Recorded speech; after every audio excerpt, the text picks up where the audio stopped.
TMT rebar निर्माण का real hero.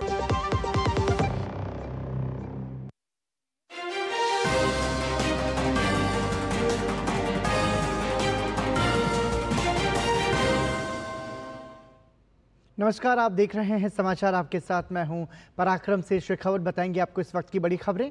शुरुआत करेंगे सुर्खियों के साथ। प्रधानमंत्री नरेंद्र मोदी ने प्रधानमंत्री किसान सम्मान निधि की 18वीं किस्त की जारी। लगभग 9.4 करोड़ किसानों को करीब 20,000 करोड़ रुपए हुए हस्तांतरित। सभा में कहा, महाराष्ट्र के किसानों ने कई दशकों से बहुत बड़ा संकट झेला। कांग्रेस और उसके सहयोगियों की सरकार ने किसानों को गरीब और बदहाल बनाने में कोई कसर नहीं छोड़ी।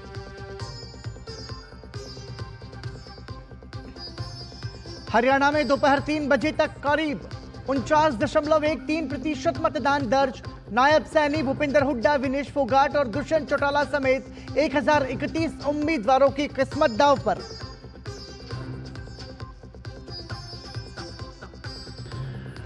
खादी की रिकॉर्ड खरीद पर केंद्रीय गृह एवं सहकारिता मंत्री अमित शाह ने उत्पादकों को दी बधाई। कहा, मोदी जी की खादी व स्थानीय उत्पाद खरीदने की अपील बन चुकी है अब एक क्रांति। खादी के कारीगरों के जीवन में आएगा सकारात्मक बदलाव, मिलेगा प्रोत्साहन।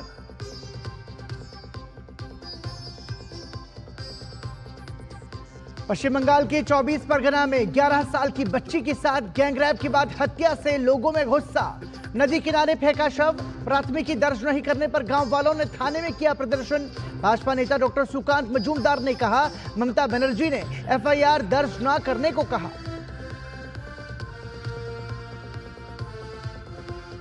और एससीओ की आगामी बैठक में भारत पाकिस्तान के साथ अपने संबंधों की नहीं करेगा चर्चा। इस्लामाबाद में 15-16 अक्टूबर को आयोजित होनी है एससीओ की बैठक। विदेश मंत्री एस जयशंकर ने कहा, शिखर बैठक में उनकी भागीदारी बहुपक्षीय संबंधों पर केंद्रित रहेगी।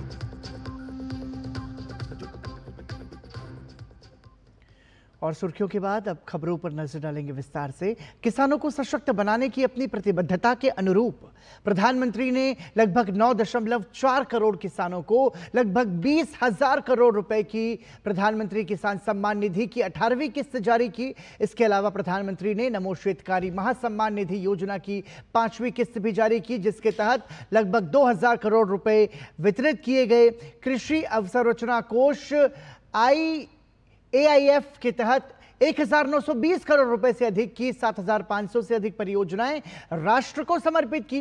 प्रमुख परियोजनाओं में कस्टम हायरिंग सेंटर, प्राथमिक प्रसंस्करण इकाइयां, गोदाम, छटाई और ग्रेडिंग इकाइयां, कोल्ड स्टोरेज परियोजनाएं, कटाई के बाद प्रबंधन परियोजनाएं शामिल हैं। वहीं 9,200 करोड़ किसान उत्पादक संगठनों को भी राष्ट्र को समर्पित किया, जिनका संयुक्त कारोबार लगभग 1,300 करोड़ रुपए है। इसके अलावा प्रधानमंत्री ने मवेशियों के लिए एकीकृत जीनोमिक चिप और स्वदेशी सेक्स सॉर्टेड सीमेंट तकनीक का शुभारंभ किया।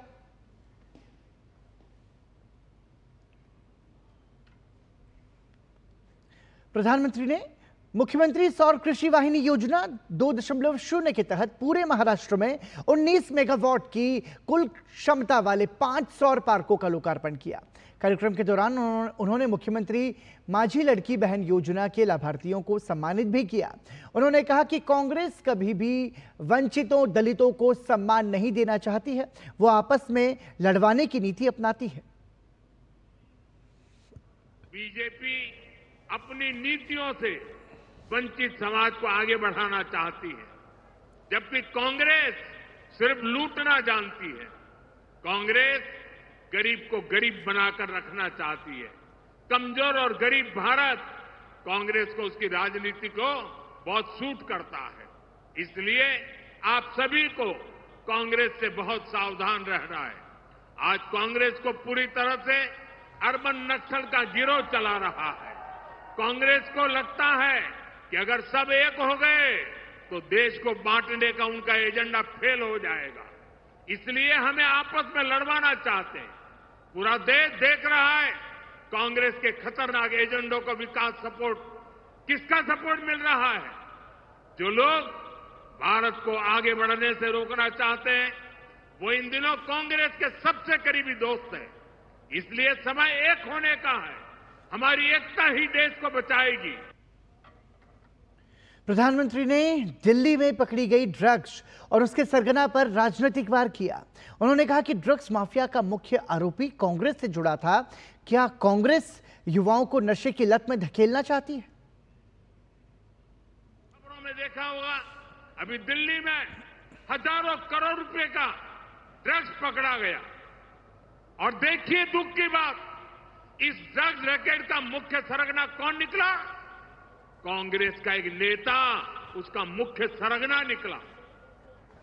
कांग्रेस युवाओं को नशे की लत में धकेलकर उस पैसे से चुनाव लड़ना और जीतना चाहती है। हमें इस खतरे से सावधान रहना है और दूसरों को भी सावधान करना है। हमें साथ मिलकर ये लड़ाई जीतनी होगी। प्रधानमंत्री नरेंद्र मोदी ने आज महाराष्ट्र के दौरे पर पोहरा देवी स्थित जगदंबा माता मंदिर के दर्शन किए। उसके बाद प्रधानमंत्री मोदी ने संत सेवालाल महाराज और संत रामराव महाराज की समाधि पर भी श्रद्धांजलि अर्पित की।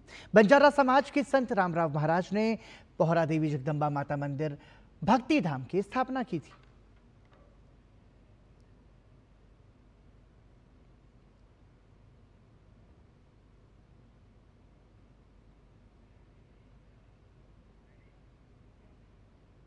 प्रधानमंत्री नरेंद्र मोदी ने बंजारा विरासत म्यूजियम का उद्घाटन किया।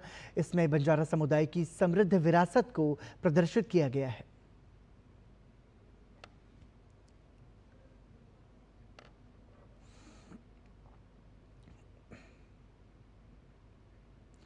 हरियाणा विधानसभा चुनाव के लिए मतदान जारी है। आज प्रदेश की सभी 90 सीटों के लिए एक साथ मतदान हो रहा है। दोपहर 3 बजे तक के मत प्रतिशत की बात की जाए तो राज्य में अब तक 49.13% मतदान हुआ है। अगर विधानसभा क्षेत्रवार बात की जाए तो पंचकूला में 42.60%, अंबाला में 49.39%, यमुनानगर में 56.79%, कुरुक्षेत्र में 52.13%, कैथल में 50.58%, करनाल में 49.17%, तो पानीपत में 49.40%, जिंद में 53.94%, फतेहाबाद में 52.46%, सिरसा में 48.78%, हिसार में 51.25%, भिवानी में 50.31%, चरखी दादरी में 47.08%, तो रोहतक में 50.62%, झज्जर में 49.68%, महेंद्रगढ़ में 52.68%, रेवाड़ी में 50.22%, गुड़गांव में 38.61%, मेवात में 56.59%, पलवल में 56.59%, सोनीपत में 45.86%, पानीपत में 49.40% और फरीदाबाद में 41.74% मतदान हुआ है। पश्चिम बंगाल में महिला सुरक्षा की स्थिति दिन ब दिन बिगड़ती जा रही है। अब बंगाल के दक्षिण 24 परगना के कुलतली में 11 वर्षीय बालिका के बलात्कार और हत्या की घटना ने एक बार फिर बंगाल की कानून व्यवस्था को शर्मसार कर दिया है। दरअसल 4ठी कक्षा में पढ़ने वाली बालिका ट्यूशन से लौट रही थी जब कुछ लोगों ने उसका अपहरण कर लिया, जिसके बाद बालिका के साथ सामूहिक बलात्कार किया गया, फिर बेरहमी से उसकी हत्या कर दी गई। घटना का पता तब चला जब ग्रामीणों ने नदी के किनारे उसका शव बरामद किया। मामले में ग्रामीणों ने पुलिस पर शिकायत दर्ज न करने का आरोप लगाया और आक्रोशित ग्रामीणों ने थाने में तोड़फोड़ कर आग लगा दी।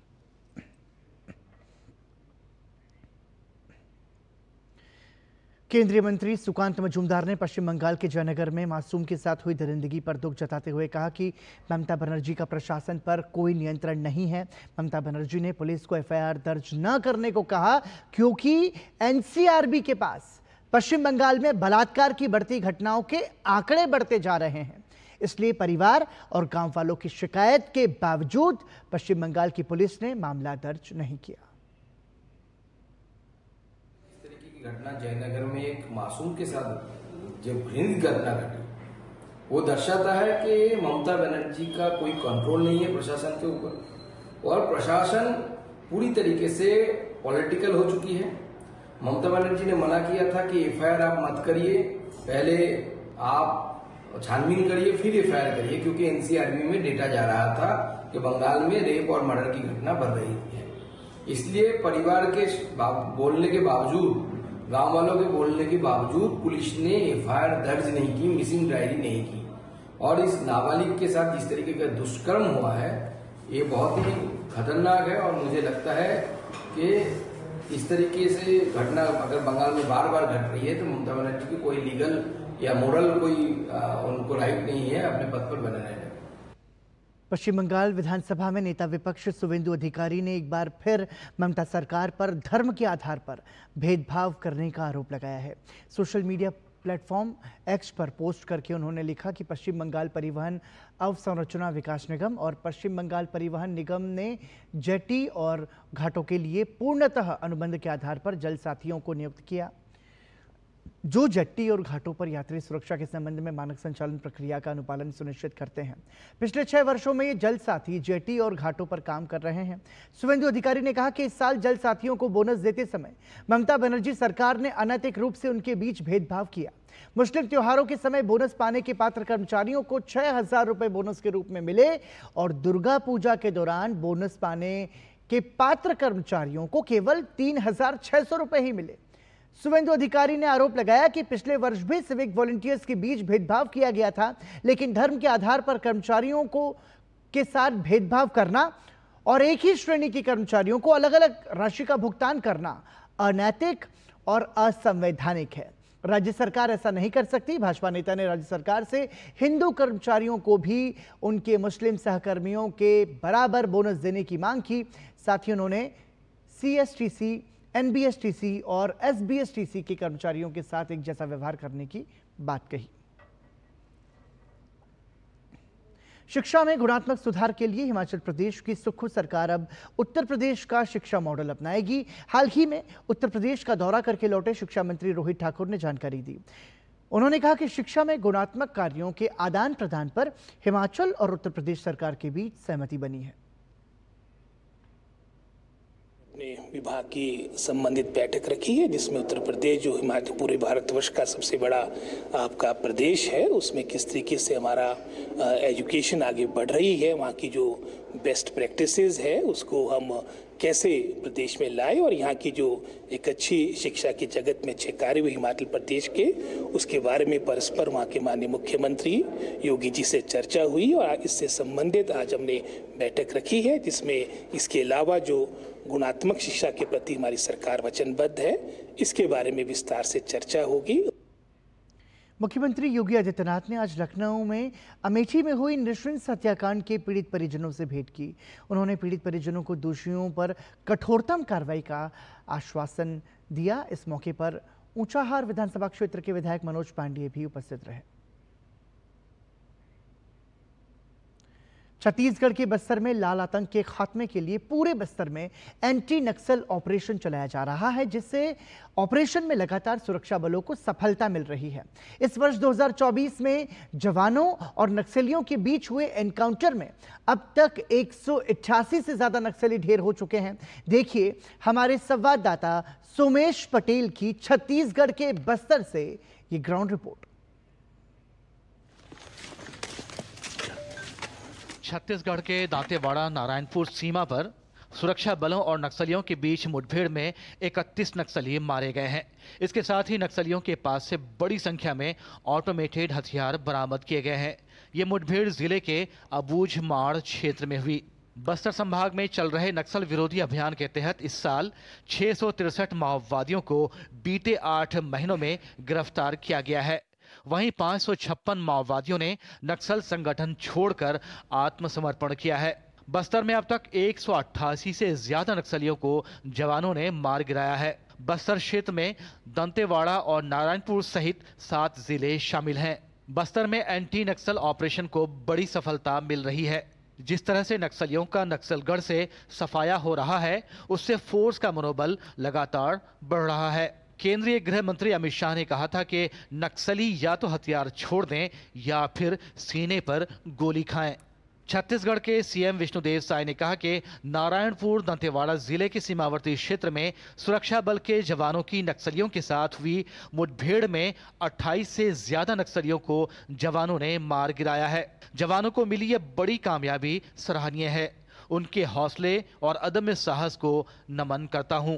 आज नारायणपुर और दंतेवाड़ा की सीमा में जो अबूझमाड़ क्षेत्र है उसमें हमारे सुरक्षा बलों और माओवादियों में मुठभेड़ हुआ है और जिसमें सर्चिंग में अभी तक 28 बॉडी मिलने की जानकारी है और कई हथियार उसमें मिले हैं, AK-47 वगैरह मिले हैं और मैं समझता हूँ कि अब तक का ये बहुत बड़ा ऑपरेशन हुआ है।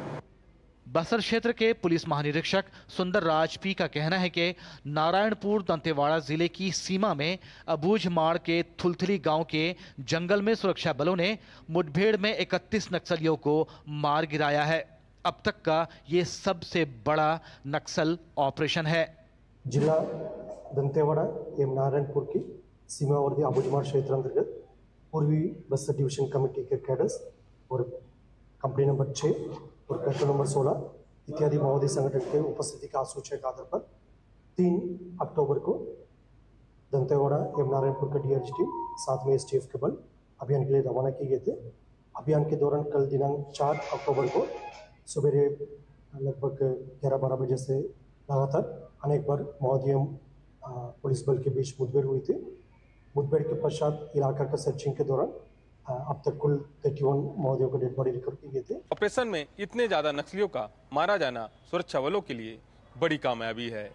Somesh Patel, DD news, Bastar, Chhattisgarh. और बुलेटिन में फिलहाल रुक रहे हैं एक ब्रेक के लिए। देखते रहिए DD news.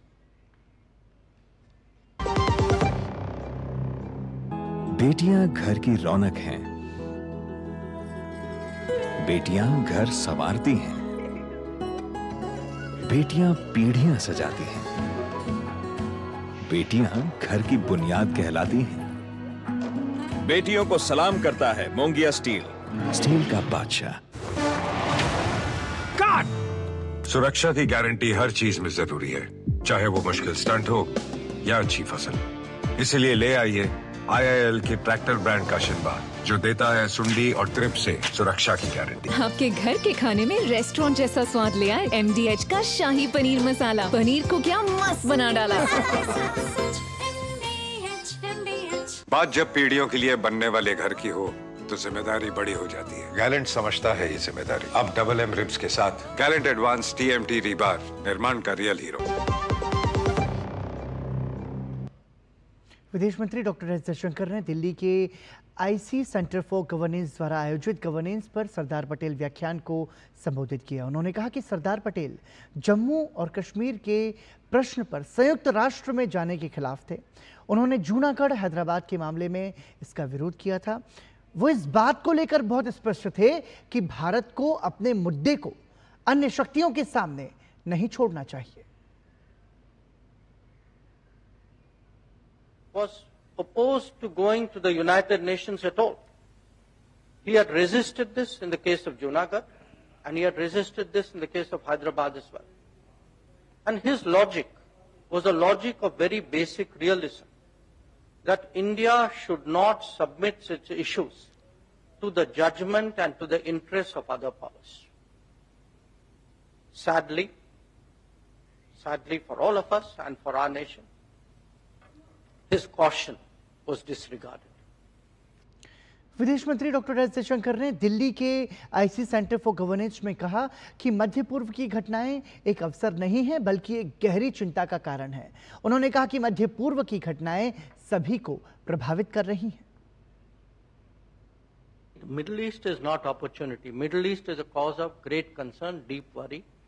The conflict is widening.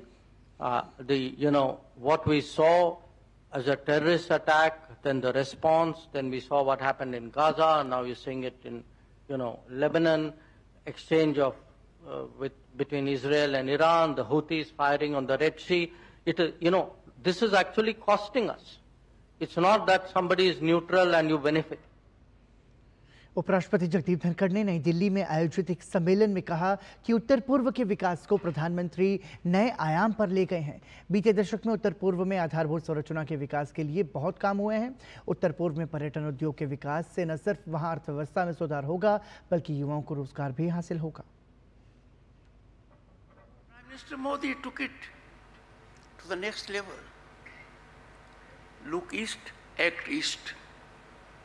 And this has resulted in phenomenal growth. There has been real focused attention on connectivity, number of airports doubling, waterways I think being 20-fold, so on and so forth. This connectivity has generated interest in the entire nation. I can say from this place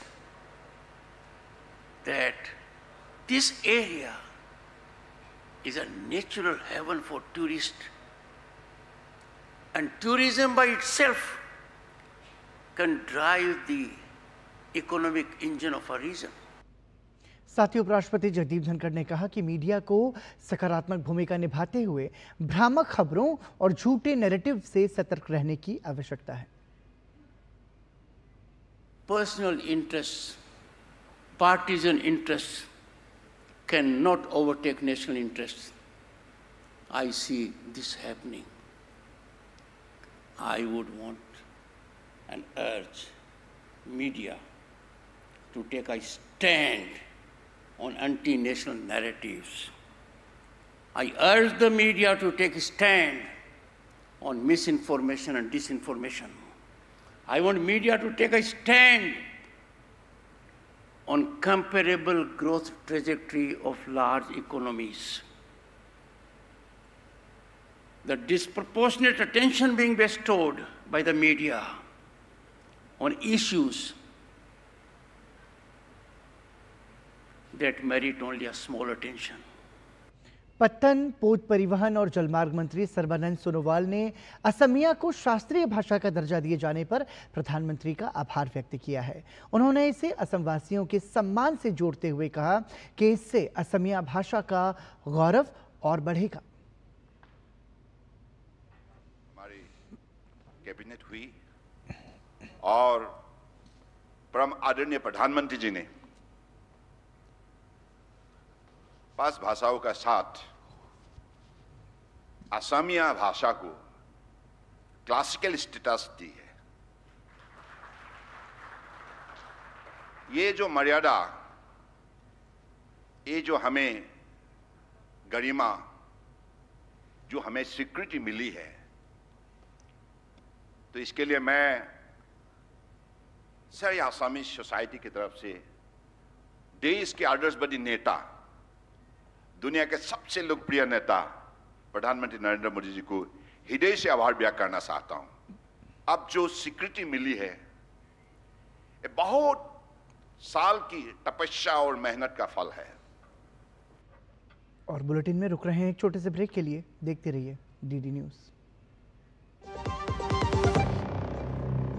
MDH का kitchen king kitchen में हो तो हम सब कुछ बना सकते हैं। बैंगन का भरता, आलू गोभी, भिंडी मसाला और भी बहुत कुछ।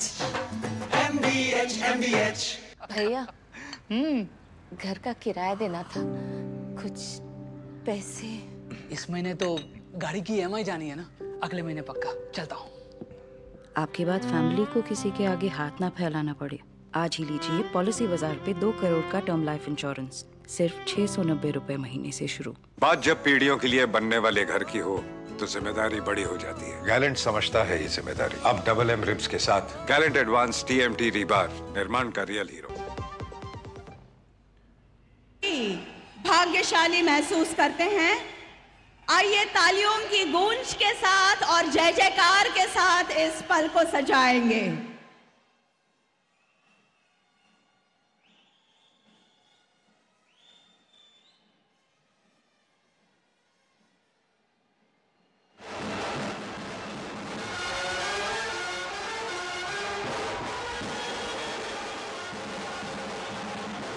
देवी और सज्जनों, महिला सशक्तिकरण अभियान के उपलक्ष्य में विविध परियोजनाओं के भूमि पूजन, शिलान्यास, उद्घाटन समारोह में भारत के प्रधानमंत्री माननीय श्री नरेंद्र मोदी जी का मैं मानसी हार्दिक स्वागत करती हूं और उन्हें साभार नमन करती हूं। भारत के प्रधानमंत्री माननीय श्री नरेंद्र मोदी जी का स्वागत करेंगे महाराष्ट्र के मुख्यमंत्री माननीय श्री एकनाथराव शिंदे जी एवं महाराष्ट्र के उप मुख्यमंत्री माननीय श्री देवेंद्र जी फडणवीस एवं माननीय श्री अजीत दादा पवार। आदर का प्रतीक ये शॉल, पैठनी जो कि महाराष्ट्र का महावस्त्र है, उसका ये फेटा, और ये मराठी फेटा ना कि महाराष्ट्र में बल्कि देश विदेश में अपनी पहचान बना चुका है।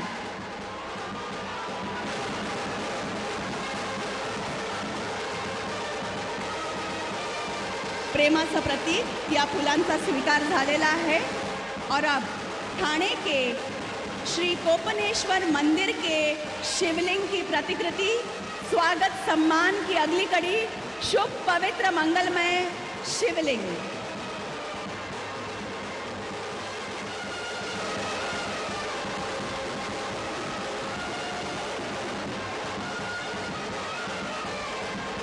और अब टेम्भी नाका ठाणे में स्वर्गीय श्री आनंद दीगे साहब ने नवरात्रि के पावन पर्व में जो माता दुर्गेश्वरी की स्थापना की थी, उसकी ये प्रतिमा है।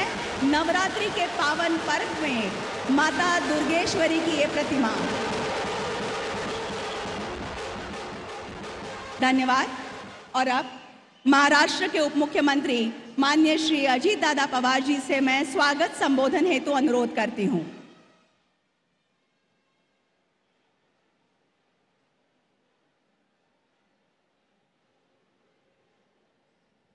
भारत देशाचे लोकप्रिय प्रधानमंत्री आदरणीय नरेंद्र मोदी साहेब, महामहिम राज्यपाल महोदय, आपल्या राज्याचे मुख्यमंत्री माननीय एकनाथराव शिंदे साहेब, उपमुख्यमंत्री देवेंद्रजी फडणवीस साहेब, मंत्रिमंडळातील उपस्थित असणारे सर्व मंत्रीगण, उपस्थित सर्व सन्माननीय लोकप्रतिनिधी, खासदार, आमदार, आज मोदी साहेबांच्या स्वागताला उपस्थित असणारे सर्व ठाणेकर, पत्रकार मित्र, जमलेल्या बंधू भगिनींनो आणि माझ्या तरुण मित्रांनो, या ठाण्याच्या ऐतिहासिक भूमीमध्ये आज पंतप्रधानांच्या शुभ हस्ते विविध विकास कामांचा प्रकल्पाचं लोकार्पण या ठिकाणी होत आहे आणि भूमिपूजन पण होत आहे।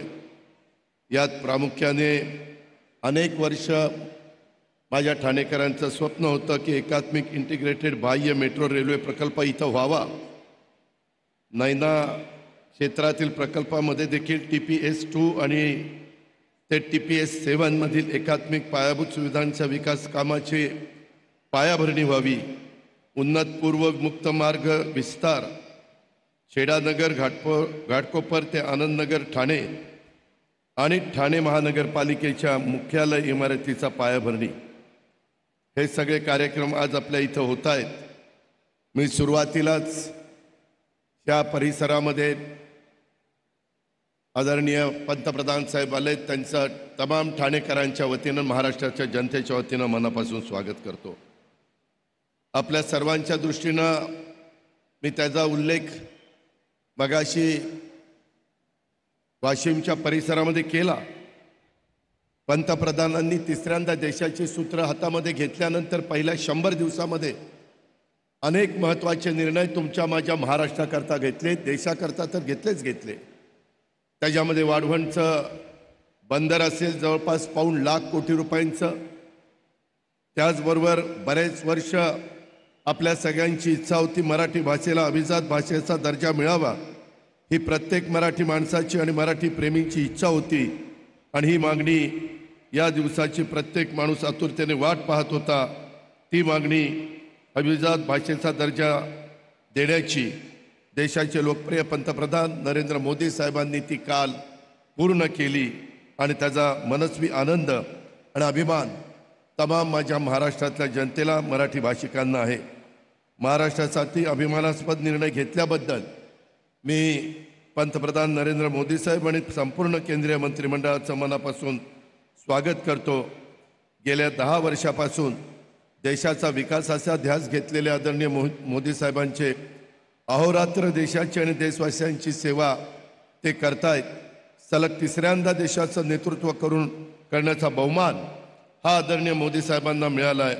त्यांच्या तिसऱ्या इनिंगची दमदार सुरुवात देखील या निमित्तानं झालेली आहे आणि नुकतेच 18 सप्टेंबरला त्यांच्या नेतृत्वाखाली सरकारला 100 दिवस पूर्ण झालेले आहेत. या 100 दिवसात देखील आदरणीय मोदी साहेबांच्या नेतृत्वाखाली सरकारने विकासाची सेंचुरी मारलेली आहे. आदरणीय मोदी साहेबांच्या या विकास यात्रेत महायुतीचा घटक म्हणून आम्ही सगळेजण त्याच्यामध्ये सहभागी आहेत. याचा मला मनस्वी आनंद आहे. प्रधानमंत्री नरेंद्र मोदी साहेबांनी त्यांच्या पहिल्या 2 इनिंगमध्ये 10 वर्षाच्या कालावधीत भारताची यशस्वीपणे पुनर्बांधणी केलेली आहे. त्यामुळं भारताच्या विकासाचा पाया देखील मजबूत झालेला आहे. आदरणीय मोदी साहेबांनी विकसित भारताची संकल्पना संपूर्ण देशवासियांच्या समोर ठेवली आहे आणि या देश निर्माणाच्या कामात प्रत्येक नागरिकांनी आपलं योगदान देखील दिलं पाहिजे. मोदीजींच्या नेतृत्वाखाली विकासाच्या दृष्टीने पुढचं दशक हे भारताचं असणार आहे या माझ्या मनामध्ये तीळमात्र शंका नाही आहे. महाराष्ट्र देखील मोदी साहेबांच्या नेतृत्वाखाली देशाची जशी जोरदार वाटचाल सुरू आहे, मात्र त्यांच्याच मार्गदर्शनाखाली महाराष्ट्रामध्ये देखील एकनाथराव शिंदेंच्या नेतृत्वाखाली दमदार अशा प्रकारची वाटचाल त्या ठिकाणी चालू आहे. अनेक चांगल्या योजना आपण महाराष्ट्रातल्या सर्वसामान्य जनतेला, महिलांना, युवा युवतींना, शेतकरी वर्गाला, सगळ्या घटकाला देण्याचा प्रयत्न केलेला आहे. महिला सक्षमीकरणाबरोबरच त्यांना समाजामध्ये मान सन्मान प्रतिष्ठा मिळवून देण्यासाठी आपल्या सरकारने पुढाकार घेतलेला आहे. प्रत्येक क्षेत्रामध्ये महिलांना प्रगतीची संधी उपलब्ध करून दिली जाते. युवकांच्या हाताला काम मिळवून दिलं जातं. त्यांना चांगलं शिक्षण प्रशिक्षण मिळावं यासाठी देखील महायुती सरकार कटिबद्ध आहे. प्रधानमंत्री नरेंद्र मोदी साहेबांच्या स्वप्नातलं कुशल, रोजगारक्षम, विकसित भारत घडवण्याच्या कार्यात राज्यातलं महायुतीचं सरकार आणि राज्यातली जनता आपण संपूर्ण योगदान देईल असा विश्वास मी या निमित्तानं व्यक्त करतो. प्रधानमंत्री मोदी साहेबांचं मनापासून पुन्हा स्वागत करतो आणि या ठिकाणी थांबतो. जय हिंद, जय महाराष्ट्र. धन्यवाद. और अब महाराष्ट्र के उप मुख्यमंत्री माननीय श्री देवेंद्र जी फडणवीस से मैं संबोधन हेतु प्रार्थना करती हूं.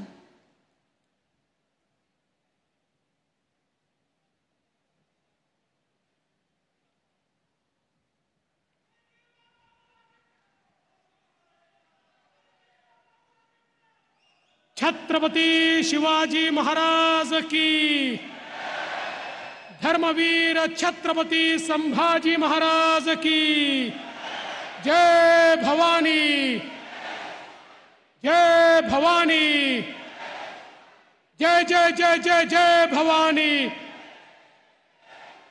जय जय जय जय जय शिवाजी.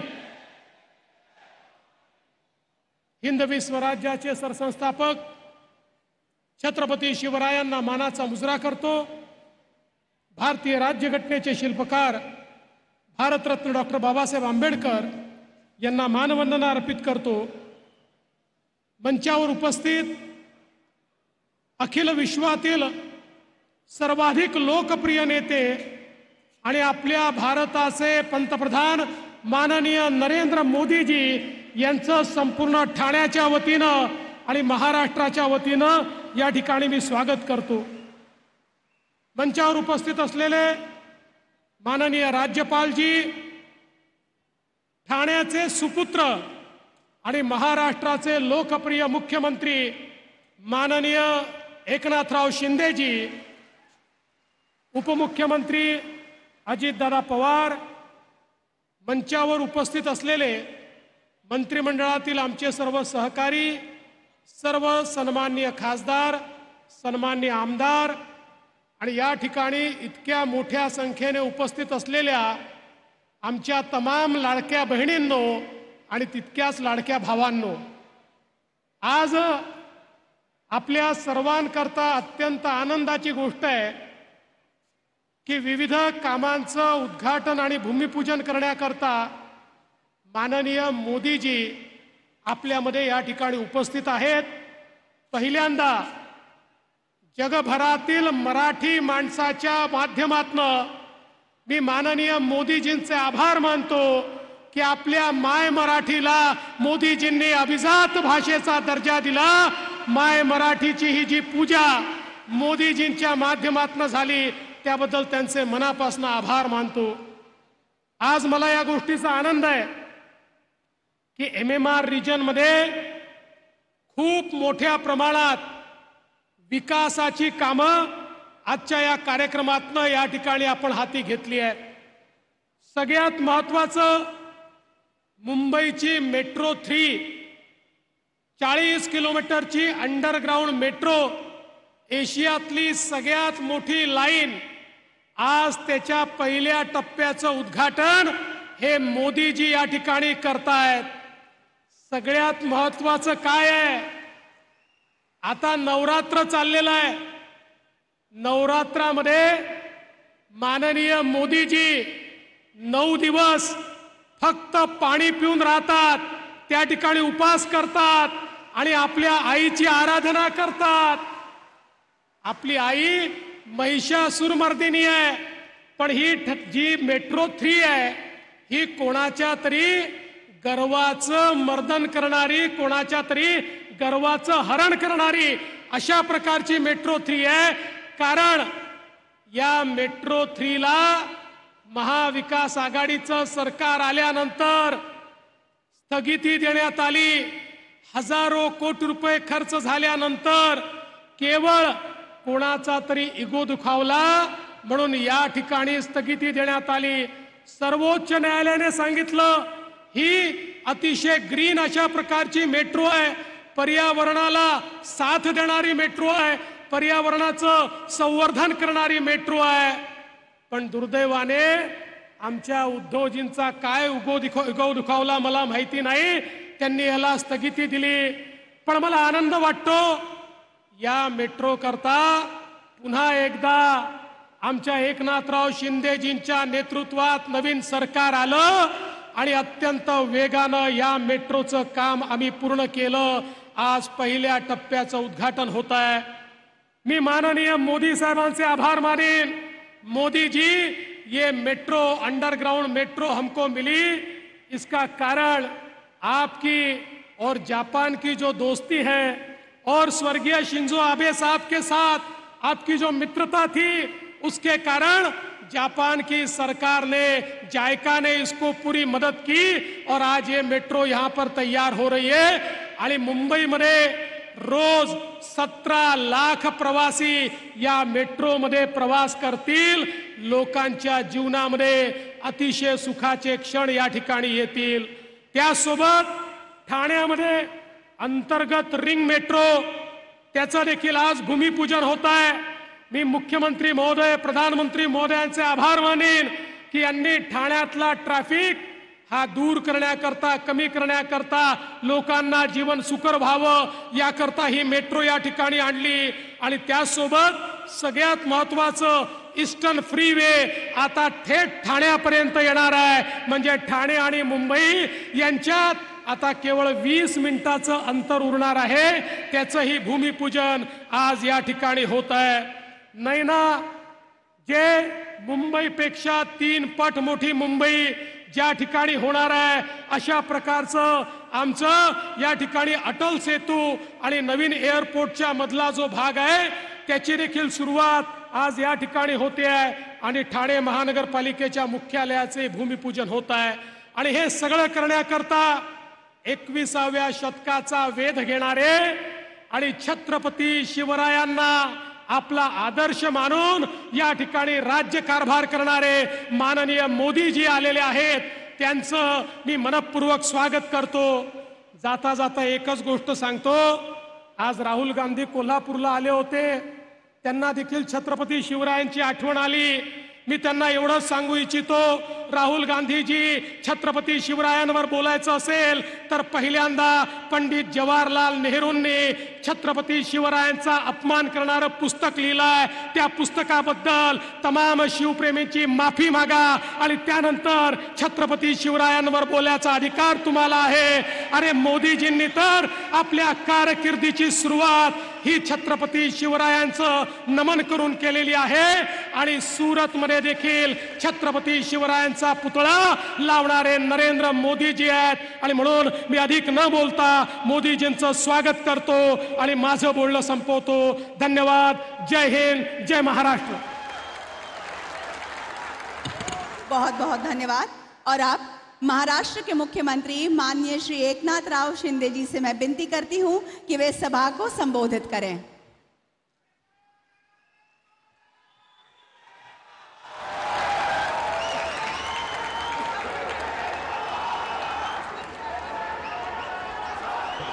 छत्रपति शिवाजी महाराज की जय. भवानी. हिंदू हृदय सम्राट शिवसेना प्रमुख बाळासाहेब ठाकरे आणि धर्मवीर आनंद दिघे साहेबांना मी वंदन करतो. आदिशक्तीच्या उत्सवाला, नवरात्रोत्सवाला कालपासून सुरुवात झाली आहे. या पवित्र मुहूर्तावर आज आपल्या ठाण्यात देशाचे यशस्वी आणि कर्तृत्ववान प्रधानमंत्री, जगात सगळ्यात नंबर 1 ची लोकप्रियता लाभलेले प्रधानमंत्री आदरणीय नरेंद्र मोदीजी हे ठाण्यात आलेत. मी तुम्हा ठाणेकरांच्या वतीने त्यांचं मनापासून स्वागत करतो. खरं म्हणजे आजच्या या कार्यक्रमाला आपले लोकप्रिय उपमुख्यमंत्री आदरणीय महामहिम राज्यपाल या ठिकाणी आहेत. दोन्ही उपमुख्यमंत्री आहेत, सर्व मंत्रिमंडळातील आमचे सहकारी आहेत आणि तमाम ठाणेकर माता भगिनी आणि पत्रकार मित्रांनो. खरं म्हणजे मगाशी देवेंद्रजींनी उल्लेख केला आहे तरी सुद्धा संपूर्ण महाराष्ट्रातल्या नव्हे तर जगभरातल्या मराठी माणसांकडून मी आदरणीय प्रधानमंत्री महोदयांचं अभिनंदन करतो. कारण मोदीजी अमृताहून गोड असलेल्या मराठी भाषेला आपण अभिजात भाषेचा दर्जा देण्याचा ऐतिहासिक निर्णय घेतला. संपूर्ण महाराष्ट्राच्या वतीने मी पुन्हा मनापासून धन्यवाद देतो. खरं म्हणजे आभार व्यक्त करण्यासाठी आमच्याकडे शब्द नाहीत. असं ऐतिहासिक काम आपण केलंय. आज नवरात्रोत्सवामध्येच महिला सशक्तीकरणाचा सोहळा या ठिकाणी पार पडतोय. आज आशीर्वाद देण्यासाठी आदिशक्तीचा महासागर इथं उसळला आहे. देशातल्या आपल्या सर्वात मोठ्या भावाला म्हणजेच मोदीजींना भेटण्याची संधी तुम्हा सर्व लाडक्या बहिणींना आज भेटलेली आहे. एकाच वेळी किती चांगले योग येतात ते आपण पहा. आजचा दिवस ठाणेकरांसाठी सुवर्णाक्षरांनी लिहून ठेवण्यासारखा आहे. ठाणे को तालाबों का शहर कहा जाता है. तालाबों के शहर में यहाँ मैं जनता का जो सैलाब देख रहा हूं वो मोदी जी आपके कारण आया है. क्योंकि विकास पुरुष मोदी जी, विश्व नेता मोदी जी, दृढ़ता और संकल्प का दूसरा नाम मोदी जी. मोदी जी को मैंने कभी आराम करते हुए नहीं देखा है, आपने भी नहीं देखा है, देश ने भी नहीं देखा है. मोदी जी को कभी चिंता में डूबा हुआ किसी ने नहीं देखा है.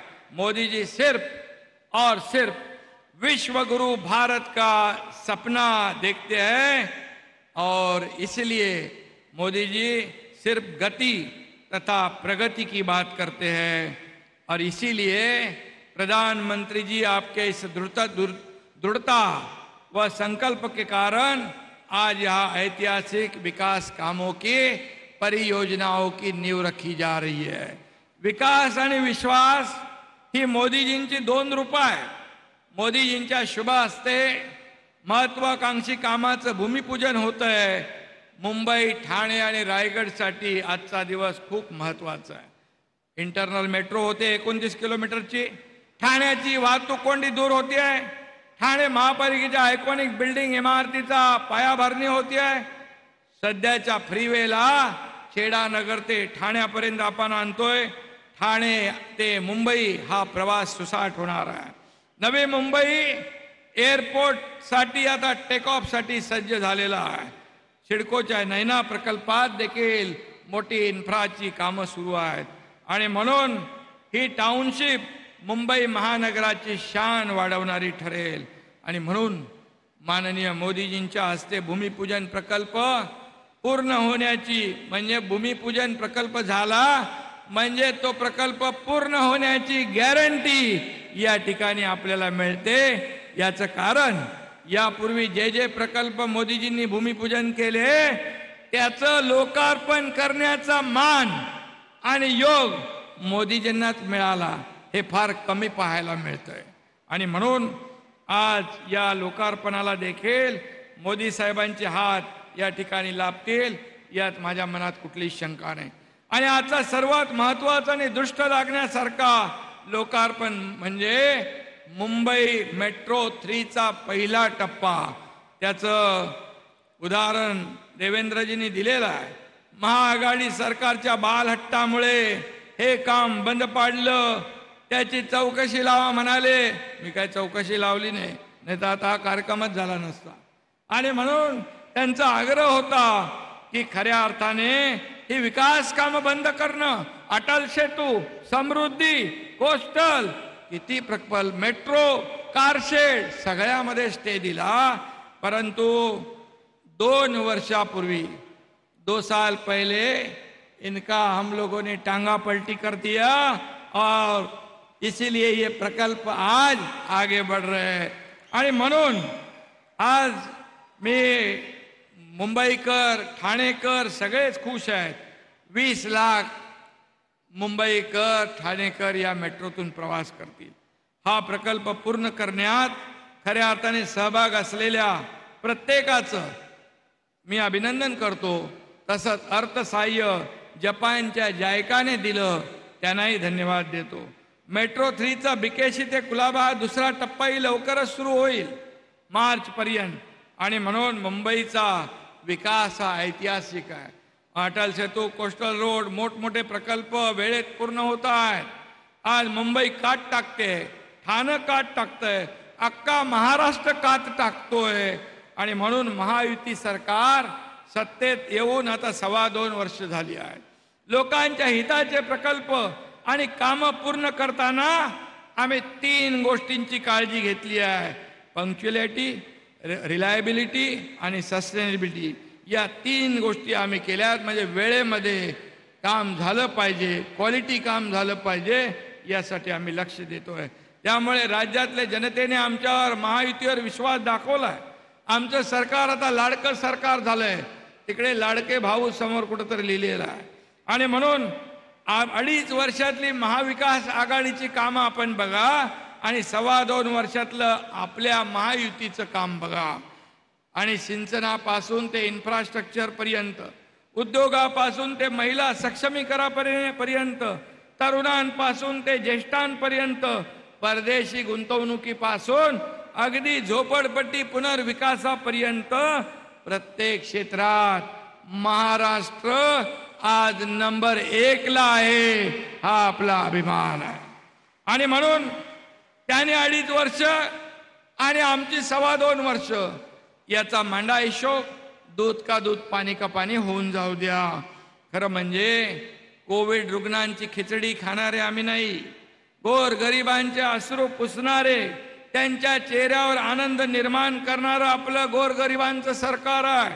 देशाच्या स्वातंत्र्यानंतरची मुंबईची सर्वात मोठी डेव्हलपमेंट होती आहे. खरं म्हणजे ठाणे हे विकासाचं खणखणीत नाणं आहे. ठाणे जिल्ह्याचं इकॉनॉमीतलं योगदान $48 बिलियन आहे. 2030 पर्यंत ते $150 बिलियन इतकं नक्की गेल्याशिवाय राहणार नाही.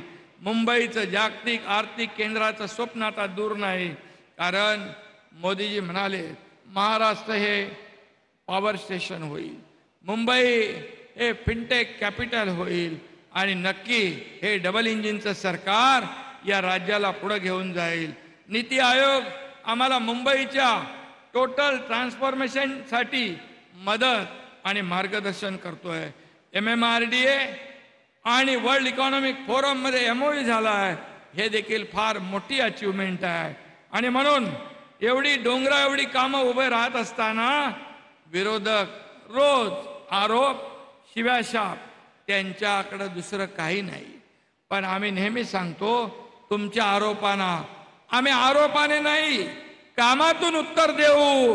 आणि ते काम आपलं सरकार या ठिकाणी करतंय.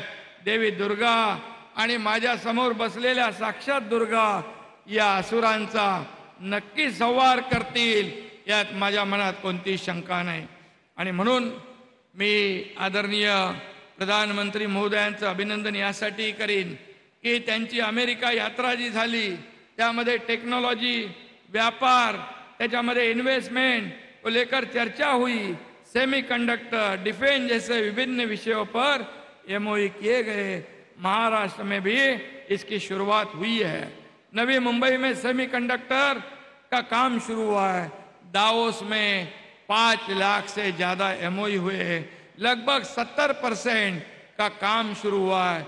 ये केवल आपके गारंटी के वजह से हुआ है, ये इसका मुझे पूरा विश्वास है. और इसलिए मोदी जी के प्रयास से ये साथ और मजबूत होगा, ऐसा विश्वास है. रोजगार के नए अवसर पैदा होंगे, औद्योगिक प्रगति को बल मिलेगा. एक प्रगतिशील राज्य के तौर पर इस दौरे से निश्चित तौर पर महाराष्ट्र को भी फायदा होगा. आज जाते जाते मैं सिर्फ इतना ही कहूंगा, मोदी जी आपके नेतृत्व में शिखर पर है राष्ट्र. मोदी जी आपके नेतृत्व में शिखर पर है राष्ट्र.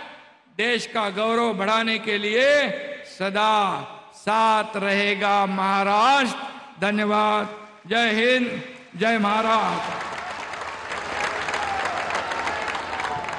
धन्यवाद माननीय मुख्यमंत्री महोदय जी. और अब ठाणे शहर में सर्कुलर मेट्रो रेल परियोजना का भूमि पूजन, नैना शहरी नियोजन योजनाओं के तहत बुनियादी ढांचे के कार्यों का शिलान्यास, छेड़ानगर घाटकोपर से आनंद नगर ठाणे तक एलिवेटेड ईस्टर्न फ्रीवे का विस्तारीकरण का भूमि पूजन, ठाणे नगर निगम की नई बिल्डिंग का भूमि पूजन एवं मेट्रो लाइन 3 अर्थात मुंबई की पहली भूमिगत एक्वालाइन कोलाबा बांद्रा सीप्स मेट्रो के पहले चरण अर्थात आर्य कॉलोनी JVLR से BKC का उद्घाटन करने हेतु रिमोट का बटन दबाकर ई-फलकों का अनावरण करने की विनती मैं माननीय प्रधानमंत्री जी से करती हूँ.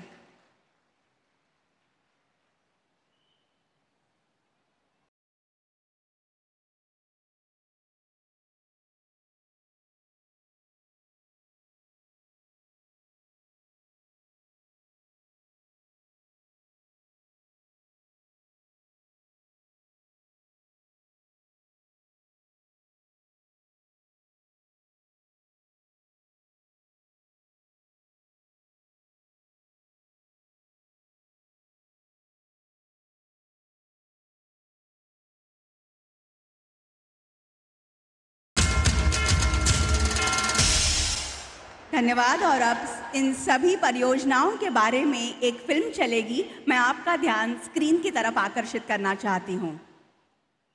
महाराष्ट्र वो राज्य है जिसकी विकसित भारत के निर्माण में बहुत बड़ी भूमिका है. भारत के विकास पुरुष माननीय प्रधानमंत्री श्री नरेंद्र मोदी जी ने महाराष्ट्र को विकास कार्यों की कई सौगात दी है.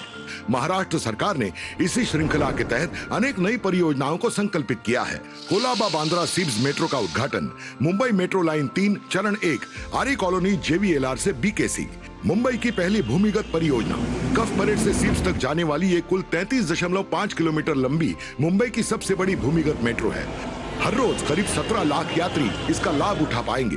इस मार्ग के चलते रोजगार की दृष्टि से महत्वपूर्ण जगहों को राष्ट्रीय एवं अंतर्राष्ट्रीय हवाई अड्डों तक कनेक्टिविटी मिली है. ये मेट्रो पूर्णतः चालक विहीन एवं सेंट्रलाइज नियंत्रण से चलाई जाएगी. मेट्रो 3 के आरंभ से BKC तक के चरण का उद्घाटन आज माननीय प्रधानमंत्री श्री नरेंद्र मोदी जी के शुभ हाथों से किया जा रहा है. ठाणे शहर में सर्कुलर मेट्रो रेल परियोजना का भूमि पूजन। 12,200 करोड़ की लागत से बनने वाली ठाणे इंटीग्रल रिंग मेट्रो परियोजना 29 किलोमीटर लंबी इस इंटीग्रल रिंग मेट्रो लाइन में 26 किलोमीटर के एलिवेटेड सेक्शन में 20 स्टेशन होंगे और 3 किलोमीटर के भूमिगत खंड में 2 स्टेशन होंगे। रोजाना लगभग 6 से 9 लाख यात्रियों की सवारी का अनुमान है। न्यू ठाणे और ठाणे जंक्शन स्टेशन भारतीय रेल और लोकल ट्रेन से जुड़ेंगे, जबकि 3 स्टेशन मुंबई मेट्रो लाइनों से भी जुड़ेंगे, जिससे ठाणे मुंबई यात्रा और भी सरल होगी। माननीय प्रधानमंत्री जी के नेतृत्व में ठाणे इंटीग्रल रिंग मेट्रो परियोजना एक नई क्रांति लेकर आएगी। खेड़ा नगर घाटकोपर से आनंद नगर ठाणे तक एलिवेटेड ईस्टर्न फ्रीवे का विस्तारीकरण। ये एक्सटेंशन खेड़ा नगर घाटकोपर से आनंद नगर ठाणे तक फैला होगा, जिसकी कुल लंबाई 13 किलोमीटर से भी अधिक है। दोनों दिशाओं में 3-3 लेन का निर्माण किया जाएगा और ठाणे एरोली जंक्शन और कांजूर मार्ग जंक्शन पर रैम्स की सुविधा उपलब्ध कराई जाएगी। इस प्रोजेक्ट का सबसे बड़ा फायदा यह है कि यह मुंबई और ठाणे के लिए एक सीमलेस रिंग रूट तैयार करेगा। इससे न केवल मुंबई के पूर्वी उपनगर और नवी मुंबई के निवासियों को सीधा लाभ होगा, बल्कि ठाणे के आगे के इलाकों तक के यात्रियों की भी समय और ईंधन की भारी बचत होगी। ये परियोजना 3,300 करोड़ रुपए से अधिक की लागत से तैयार की जा रही है। नैना शहरी नियोजन योजनाओं के तहत बुनियादी ढांचे के कार्यों का शिलान्यास। महाराष्ट्र सरकार द्वारा संकल्पित Navi Mumbai airport influence notified area Naina का उद्देश्य आगामी नवी मुंबई अंतर्राष्ट्रीय हवाई अड्डे के आसपास के क्षेत्र का नियंत्रित विकास करना है। टीपीएस के अंतर्गत 45 मीटर और 60 मीटर चौड़ाई की मुख्य सड़कें, महत्वपूर्ण जंक्शन और नदियों पर 9 फ्लाईओवर और पुलों के साथ नहरों पर छोटे पुलों का समावेश है। वर्तमान परियोजना सबसे बड़ी शहर विकास परियोजनाओं में से एक है। नैना टीपीएस 2 से 7 के पहले विकास पैकेज की आधारशिला माननीय प्रधानमंत्री श्री नरेंद्र मोदी जी के शुभ हाथों द्वारा रखी जा रही है। ठाणे नगर निगम की नई बिल्डिंग का भूमि पूजन।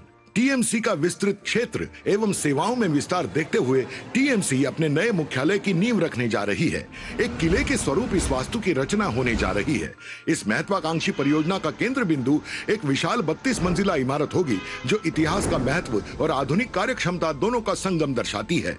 मुख्य टावर के अलावा एक 5 मंजिला हॉल भी होगा। इस परियोजना की नींव युग पुरुष भारत के प्रधानमंत्री माननीय श्री नरेंद्र मोदी जी के कर कमलों से रखी जा रही है। मुख्यमंत्री माझी लाड़की बहन योजना के लाभार्थियों का गौरव। भारत को विकसित देश बनाने के लिए जिस तरह इंफ्रास्ट्रक्चर का निर्माण जरूरी है, उतना ही जरूरी है महिलाओं का सशक्तिकरण। भारत के दूरदर्शी प्रधानमंत्री माननीय श्री नरेंद्र मोदी जी इस बात को भली भांति समझते हैं और भारत के महिला सशक्तिकरण के लिए कई ठोस कदम उठा चुके हैं। इसी राष्ट्र कार्य से प्रेरित होकर माननीय मुख्यमंत्री श्री एकनाथ शिंदे जी, माननीय उप मुख्यमंत्री श्री देवेंद्र फडणवीस जी, माननीय उप मुख्यमंत्री श्री अजित दादा पवार जी की अगुवाई में कार्यशील महाराष्ट्र सरकार ने मुख्यमंत्री माझी लाड़की बहन योजना की शुरुआत की है। इस योजना के तहत महिलाओं को हर महीने 1,500 रुपयों की यानी साल भर में 18,000 रुपयों की आर्थिक सहायता महाराष्ट्र सरकार की तरफ से की जाती है। इन 1,500 रुपयों के मायने इन बहनों के चेहरों पर लहराती खुशी से आंके जा सकते हैं और इसीलिए मुख्यमंत्री माझी लाड़की बहन योजना महाराष्ट्र के सबसे सफल योजनाओं में शामिल है। इस नवरात्रि के शुभ अवसर पर इन लाभार्थी महिलाओं का सम्मान किया जाना यह भी एक सुंदर संजोग है। इन सारी परियोजनाओं का मुख्य हेतु भारत के माननीय प्रधानमंत्री श्री नरेंद्र मोदी जी द्वारा उद्घोषित एक वचन है, सबका साथ, सबका विकास। महाराष्ट्र के गतिशील विकास के लिए 33,000 करोड़ रुपए मूल्य की पेशकीमती परियोजनाओं की सौगात आपने हमें दी। धन्यवाद मोदी जी। देवी और सज्जनों, मुख्यमंत्री लाड़की बहन योजना के अंतर्गत अब तक ठाणे जिले में लाभार्थी लाडली बहनों को 247 करोड़ 60 लाख 13,400 रुपए प्राप्त हुए हैं। आज इस मंच पर प्रातिनिधिक रूप में 5 लाभार्थी महिलाओं को उस राशि का धनादेश प्रदान कर उन्हें गौरवान्वित किया जाएगा। श्रीमती मनीषा रमेश गुजर, श्रीमती नौशाद शाइक शेख, श्रीमती शीला रामकृष्ण यादव, श्रीमती प्रमीला रमेश व्यापारी, श्रीमती अंजना शांताराम फुकाणे।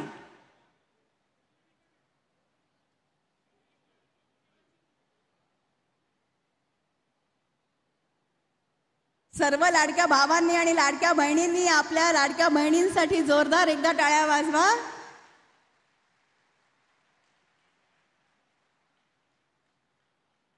धन्यवाद।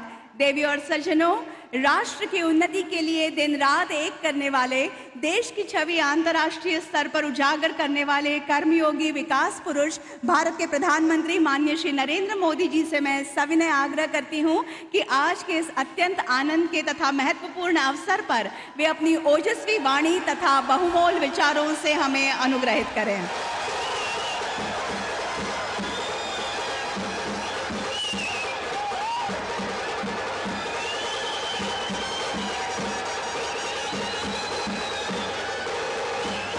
भारत माता की, भारत माता की। महाराष्ट्र के गवर्नर सीपी राधाकृष्णन जी, यहां के लोकप्रिय मुख्यमंत्री श्रीमान एकनाथ शिंदे जी, डिप्टी सीएम देवेंद्र फडणवीस जी, अजित पवार जी, राज्य सरकार के अन्य मंत्रीगण, सांसद, विधायक, अन्य वरिष्ठ महानुभाव और महाराष्ट्र के मेरे प्यारे भाई और बहनों, महाराष्ट्राच्या देवी शक्तीचे 3.5 शक्तीपीठ तुळजापूरची आई भवानी, कोल्हापूरची महालक्ष्मी देवी, माहूरगडची जी आई रेणुका आणि बणीची सप्तशृंगी देवी यांना मी कोटी कोटी वंदन करतो।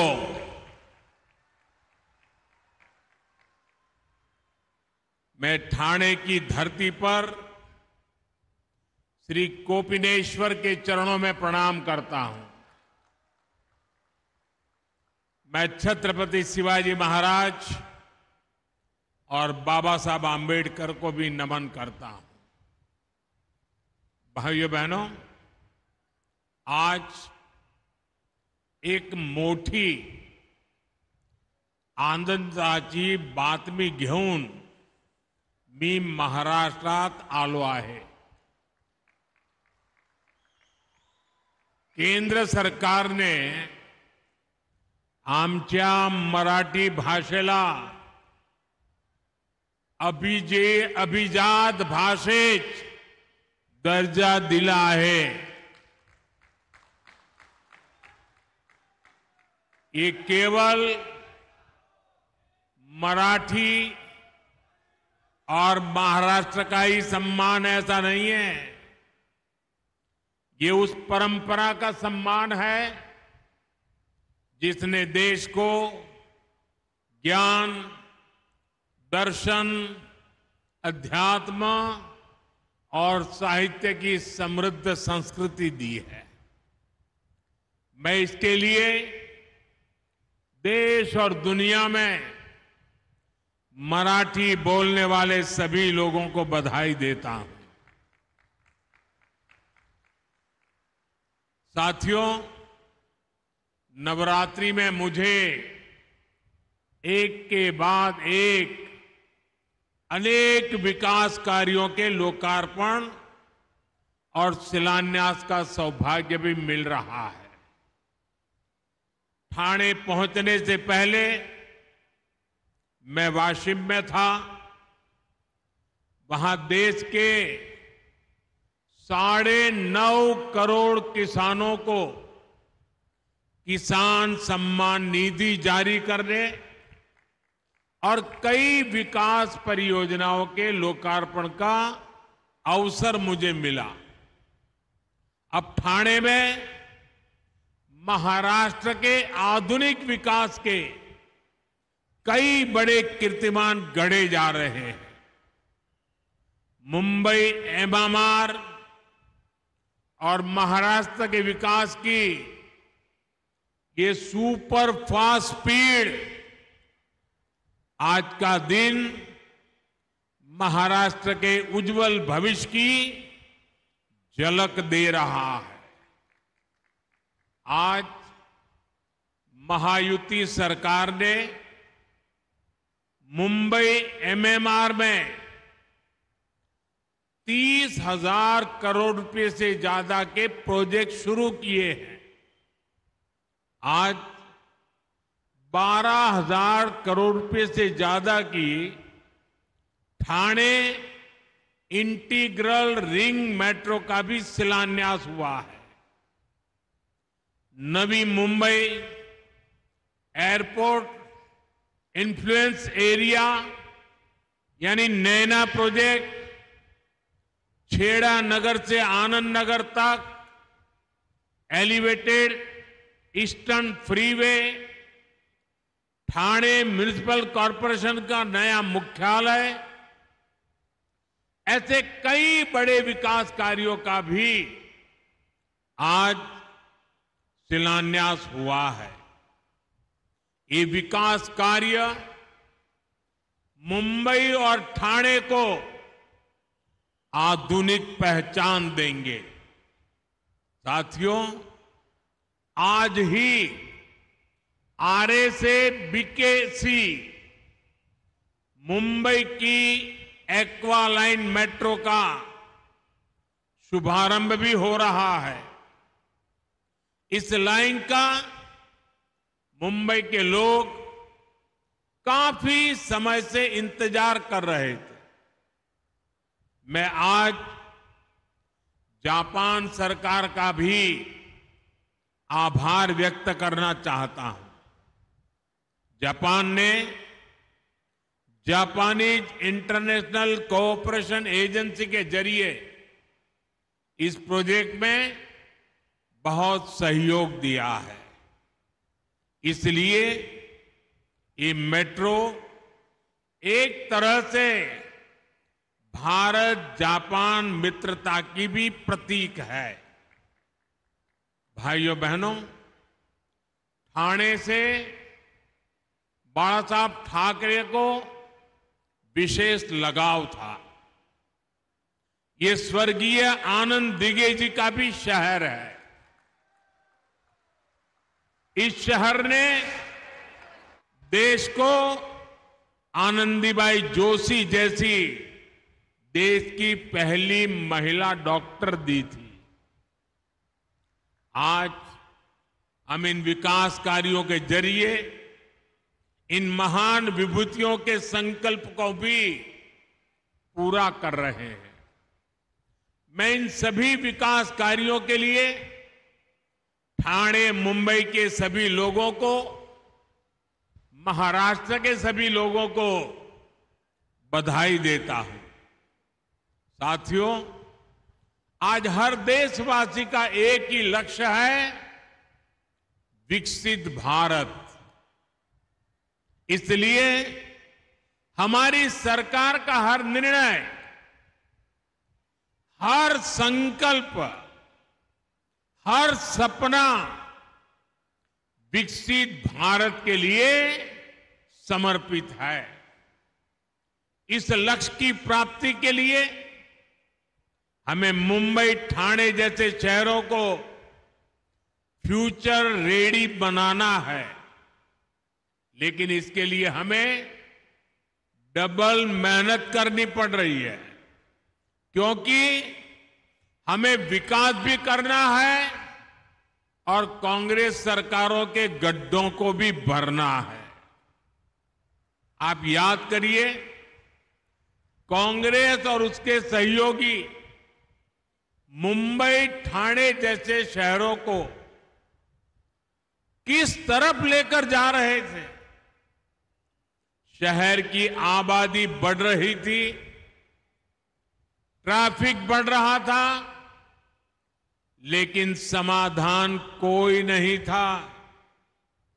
मुंबई शहर देश की आर्थिक राजधानी, उसके थमने, ठप होने की आशंकाएं जताई जाने लगी थी। हमारी सरकार ने इस स्थिति को बदलने का प्रयास किया है। आज मुंबई महानगर में लगभग 300 किलोमीटर का मेट्रो नेटवर्क तैयार हो रहा है। आज मरीन ड्राइव से बांद्रा तक का सफर कोस्टल रोड से 12 मिनट में पूरा हो रहा है। अटल सेतु ने दक्षिण मुंबई और नवी मुंबई के बीच उस दूरी को भी कम कर दिया है। ऑरेंज गेट से मरीन ड्राइव भूमिगत टनल प्रोजेक्ट में तेजी आई है। ऐसे कितने ही प्रोजेक्ट हैं जो मैं गिनता जाऊं तो लंबा समय निकल जाएगा। वर्सोवा से Bandra sea bridge project, eastern freeway, Thane Borivali tunnel, Thane circular metro rail project, ऐसे प्रोजेक्ट से इन शहरों की तस्वीर बदल रही है।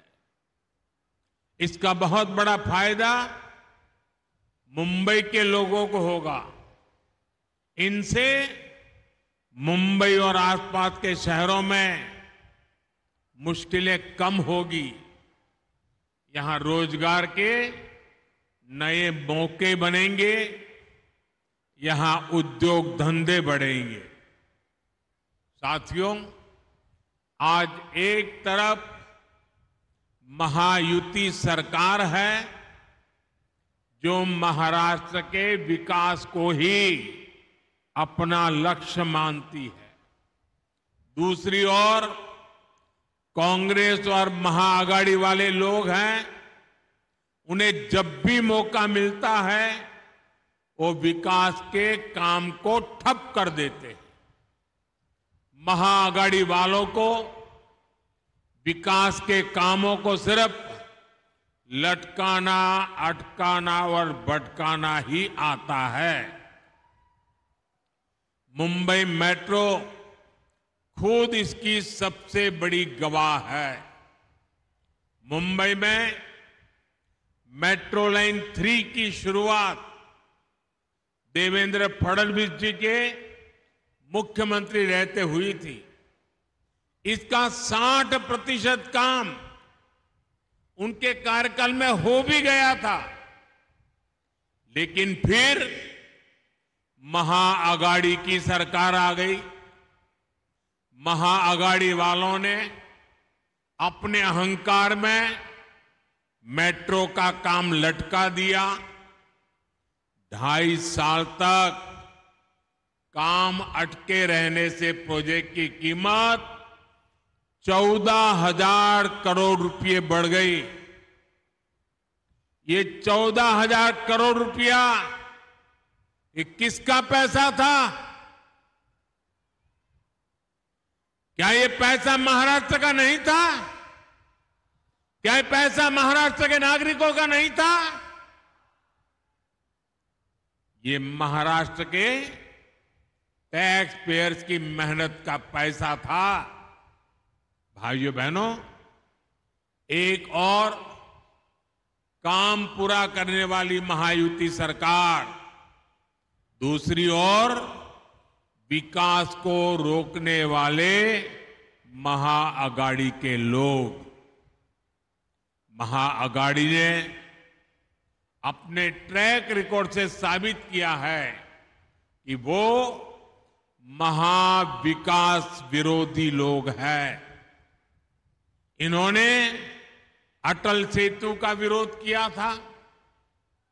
इन्होंने मुंबई अहमदाबाद बुलेट ट्रेन को ठप करने की पूरी साजिश की।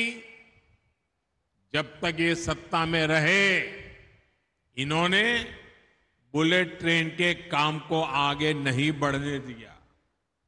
इन्होंने तो महाराष्ट्र के सूखाग्रस्त इलाकों में पानी से जुड़े प्रोजेक्ट तक को नहीं बख्शा। जो काम महाराष्ट्र के लोगों की प्यास बुझाने के लिए शुरू हुए थे, महाआघाड़ी सरकार ने उन्हें भी रोक कर रखा था। ये आपका हर काम रोक देते थे। अब आपको इन्हें रोक देना है। महाराष्ट्र में विकास के इन दुश्मनों को सत्ता के बाहर ही रोक देना है, सैकड़ों मील दूर रखना है। साथियों, कांग्रेस भारत की सबसे बेईमान और भ्रष्ट पार्टी है।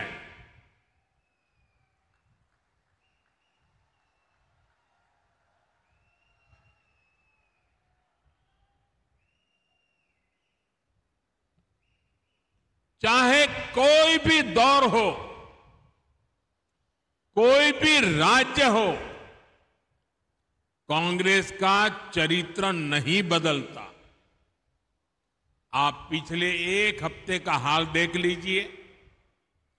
कांग्रेस के एक सीएम का जमीन घोटाले में नाम सामने आया है। उनके एक मंत्री महिलाओं को गालियां दे रहे हैं, उन्हें अपमानित कर रहे हैं। हरियाणा में कांग्रेस नेता ड्रग्स के साथ पकड़े गए हैं। कांग्रेस चुनाव में बड़े बड़े वादे करती है, लेकिन सरकार बनने पर ये जनता के शोषण के नए नए तरीके खोजते हैं। आए दिन नए नए टैक्स लगाकर अपने घोटालों के लिए पैसा जुटाना, यही इनका एजेंडा होता है। हिमाचल में तो कांग्रेस सरकार ने हद ही कर दी है। हिमाचल में कांग्रेस सरकार ने एक नया टैक्स लगाया है, आप कल्पना भी नहीं कर सकते। और इन्होंने क्या नया टैक्स लगाया है? उन्होंने नया टैक्स लगाया है टॉयलेट टैक्स। एक तरफ मोदी कह रहा है टॉयलेट बनाओ, और ये कह रहे हैं हम टॉयलेट पे टैक्स लगाएंगे। यानी कांग्रेस लूट और फरेब का एक पूरा पैकेज है। वो आपकी जमीन लूटेंगे, वो युवाओं को ड्रग्स के दलदल में धकेलेंगे, वो आप पर टैक्स का बोझ ला देंगे और महिलाओं को गालियां देंगे। लूट, झूठ और कुशासन का ये पूरा पैकेज, ये कांग्रेस की पहचान है। और याद रखिए, मैंने तो अभी सिर्फ पिछले कुछ दिनों की तस्वीर आपके सामने रखी है, और वो भी पूरी नहीं, क्योंकि समय का अभाव रहता है। कांग्रेस वर्षों से यही करते आई है। भाइयों और बहनों, महाराष्ट्र में इन्होंने अभी से अपना रंग दिखाना शुरू कर दिया है। आप देखिए, महायुति सरकार ने महाराष्ट्र की महिलाओं के लिए लाड़की बहन योजना शुरू की। इसमें बहनों को 1,500 रुपया महीना और 3 एलपीजी सिलेंडर मुफ्त मिल रहे हैं। महाआघाड़ी वाले इसे हजम नहीं कर पा रहे हैं।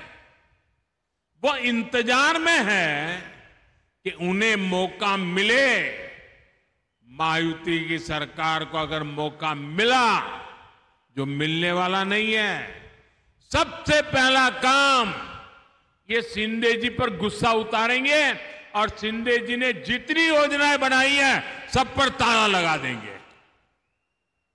महाआघाड़ी वाले चाहते हैं कि पैसा बहनों के हाथ में न जाए, लेकिन उनके दलालों की जेब में जाए।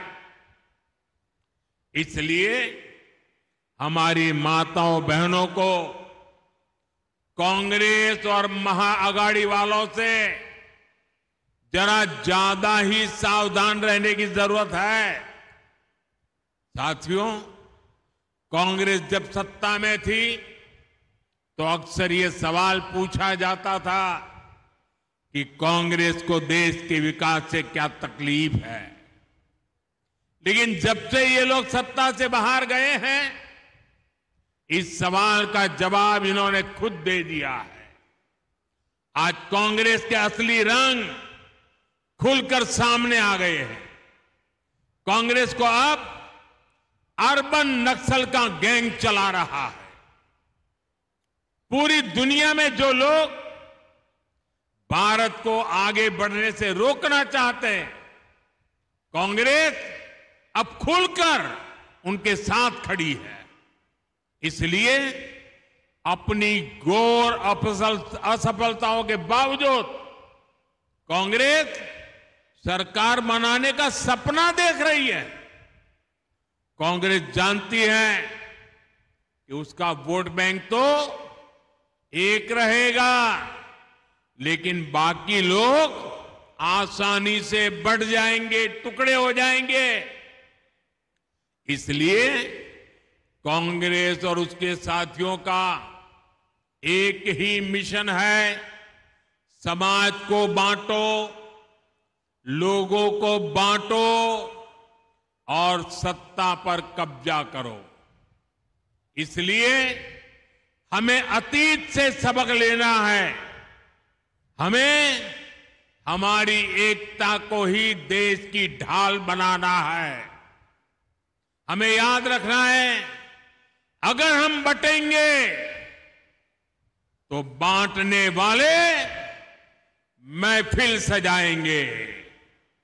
हमें कांग्रेस और महाआघाड़ी वालों के मंसूबों को कामयाब नहीं होने देना है। साथियों, जहां जहां कांग्रेस के कदम पड़ते जाते हैं, वहां बंटाधार ही होता है। इन्होंने देश को गरीबी के गर्त में धकेला। इन्होंने महाराष्ट्र को तबाह किया, महाराष्ट्र के किसानों को तबाह किया।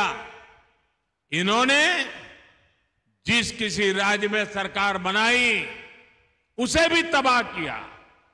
यही नहीं, इनकी संगत में आकर दूसरी पार्टियां भी बर्बाद हो जाती है। जो लोग पहले राष्ट्रवाद की बात करते थे, वो अब तुष्टीकरण की राजनीति करने लग गए हैं।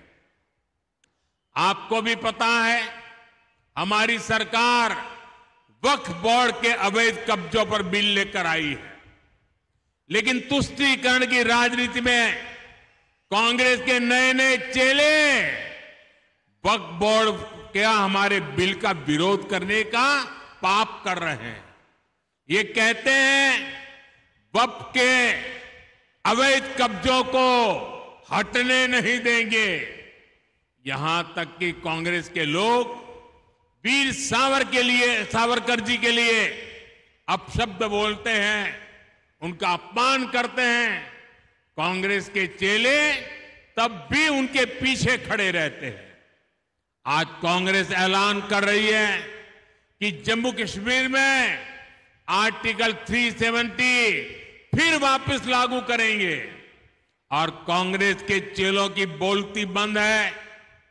नया वोट बैंक बनाने के लिए विचारधारा का ऐसा पतन, कांग्रेस की ऐसी जी हुजूरी, कांग्रेस का भूत जिसके भी भीतर घुस जाए उसका यही हाल होता है। साथियों, आज देश को, महाराष्ट्र को एक ईमानदार और स्थिर नीतियों वाली सरकार की जरूरत है। ये काम केवल बीजेपी और महायुति सरकार ही कर सकती है, आगे बढ़ा सकती है। ये बीजेपी है जिसने देश में आधुनिक इंफ्रास्ट्रक्चर भी खड़ा किया, और सामाजिक इंफ्रास्ट्रक्चर को भी मजबूत बनाया है। हमने हाईवेज, एक्सप्रेसवेज, रोडवेज और एयरपोर्ट्स के विकास का भी रिकॉर्ड बनाया है और 25 करोड़ गरीबों को गरीबों से बाहर भी निकाला है। अभी हमें देश को और बहुत आगे लेकर जाना है। मुझे विश्वास है महाराष्ट्र का एक एक नागरिक इस संकल्प के साथ खड़ा है, एनडीए के साथ खड़ा है।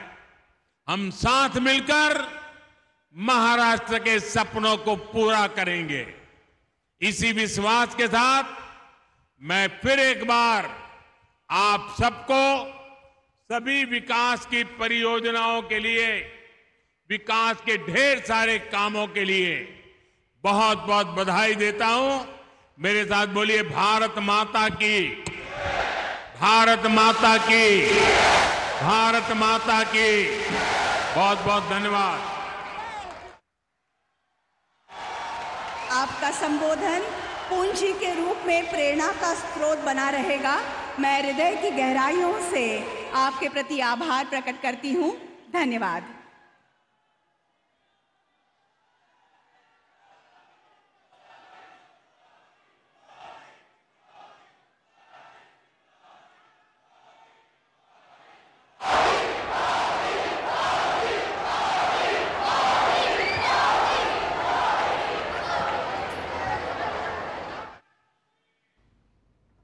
मुंबई के ठाणे से प्रधानमंत्री नरेंद्र मोदी के संबोधन का सीधा प्रसारण आप सुन रहे थे।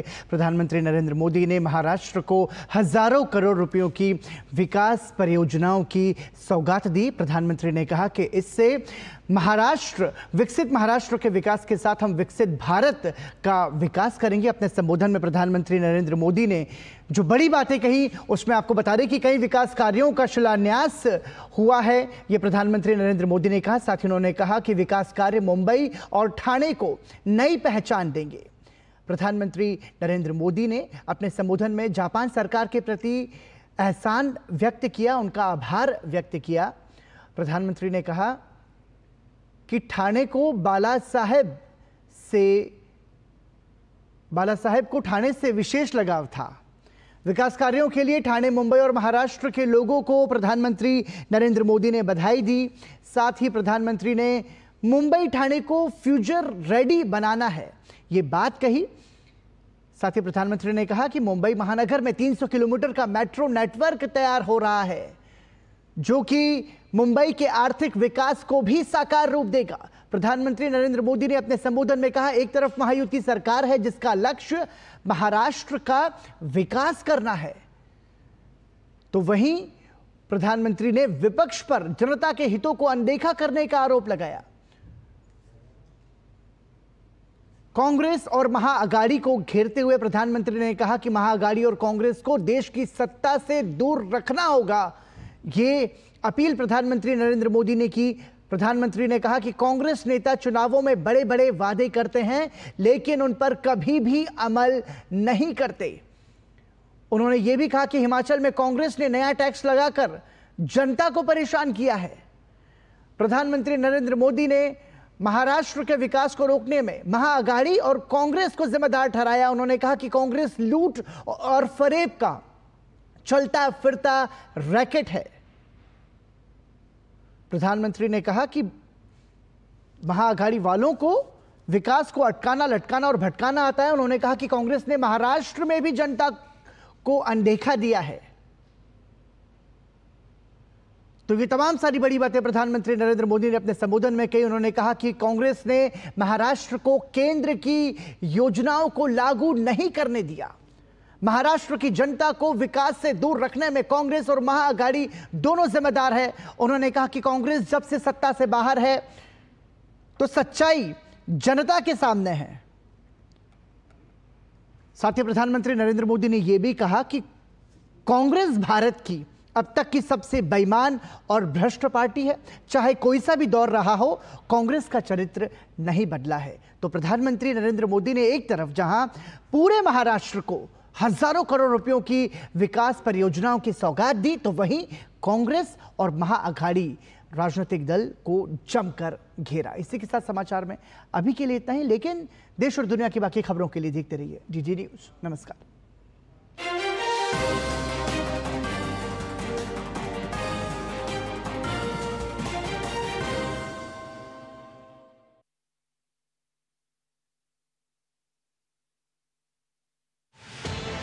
साइबर वर्ल्ड में भी बच्चों के साथ होती है बुलिंग। बच्चे होते हैं साइबर वर्ल्ड में भी यौन शोषण का शिकार। कुछ